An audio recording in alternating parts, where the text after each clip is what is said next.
जय हिंद दोस्तों, मिल्कीपुर में उपचुनाव हो गया, नतीजे भी आ गए और अब ये पूरे प्रदेश में सबको पता हो गया है कि मिल्कीपुर आखिर किसके खाते में गई। कैसे गई दोस्तों वो बात अलग है, लेकिन दोस्तों इस मामले पर अब बीएसपी चीफ मायावती जी ने अखिलेश यादव से एक बहुत ही तगड़ा और खरा सवाल पूछा है। दोस्तों आपने देखा होगा जब पिछले उपचुनाव होते थे दोस्तों या फिर चुनाव होते थे तो मायावती जब अपना कैंडिडेट खड़ा करती थी उस सीट पर अखिलेश के सामने, बीजेपी के सामने, तो अखिलेश यादव और समाजवादी पार्टी के लोग अक्सर ये कहा करते थे कि मायावती अगर वहां पर अपना कैंडिडेट अपना प्रत्याशी ना खड़ा करती तो समाजवादी पार्टी को ये सीट मिल जाती, समाजवादी पार्टी का प्रत्याशी जीत जाता। लगातार आपने इन खबरों को, इन बातों को सुना होगा कि मायावती जी लगातार बीजेपी के इशारे पर काम कर रही हैं। उत्तर प्रदेश में जहां पर बीजेपी का इशारा होता है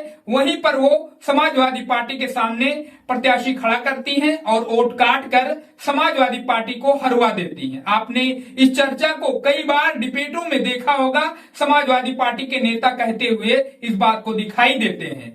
लेकिन दोस्तों अब इसी मामले पर, इसी मुद्दे पर अखिलेश यादव से बीएसपी चीफ मायावती ने बहुत ही करारा और तगड़ा सवाल पूछा है। उन्होंने पूछा कि मिल्कीपुर में तो हमने अपना प्रत्याशी नहीं उतारा था, मिल्कीपुर आप कैसे हार गए?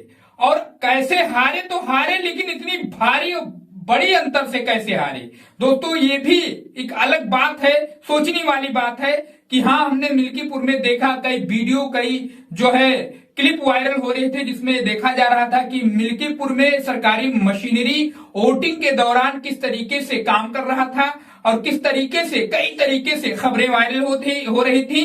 अखिलेश यादव ने भी अपने एक्स अकाउंट पर वीडियो शेयर किया था और लगातार कई जगहों पर जो है वीडियो देखे जा रहे थे जिसमें मिल्कीपुर में जब वोटिंग हो रही थी तो क्या क्या घटनाएं घट रही थी। लेकिन दोस्तों मायावती जी का ये सवाल पूछना बिल्कुल लाजिम है और जरूरी भी है अखिलेश यादव से कि आखिर जब हमने मिल्कीपुर में अपना प्रत्याशी नहीं खड़ा किया, मैंने चुनाव नहीं लड़ा मिल्कीपुर में, तो आखिर कैसे आपका इतना बदतरीन हाल हुआ? अखिलेश यादव को दोस्तों इस बात का जवाब देते नहीं बन रहा है, बशर्ते उन्होंने इसके बारे में यही खाली कहा कि आपने देखा मिल्कीपुर में किस तरीके से सरकारी मशीनरी, सरकारी लोग, जो वहां का पूरा अमला था, किस तरीके से चुनाव से पहले वहां पर अधिकारी बदले गए थे, उनका ट्रांसफर हुआ था। इन सारी बातों को जो है अखिलेश यादव कह रहे हैं, लेकिन मायावती जी का भी सवाल पूछना इस मुद्दे पर लाजिम है दोस्तों।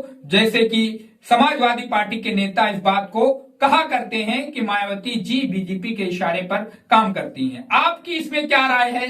आप भी क्या इस बात को मानते हैं कि मायावती जी के इशारे पर मायावती जी बीजेपी के इशारे पर उत्तर प्रदेश में काम करती हैं? बीजेपी का जिधर इशारा होता है मायावती जी उस तरफ झुक जाती हैं। इसके बारे में आप अपनी राय हमें जरूर कमेंट बॉक्स में बताइए। वीडियो अच्छा लगा हो दोस्तों तो चैनल को जरूर सब्सक्राइब करो, वीडियो को शेयर करो। मिलते हैं किसी दूसरे खबर के साथ, तब तक के लिए जय हिंद, जय भारत।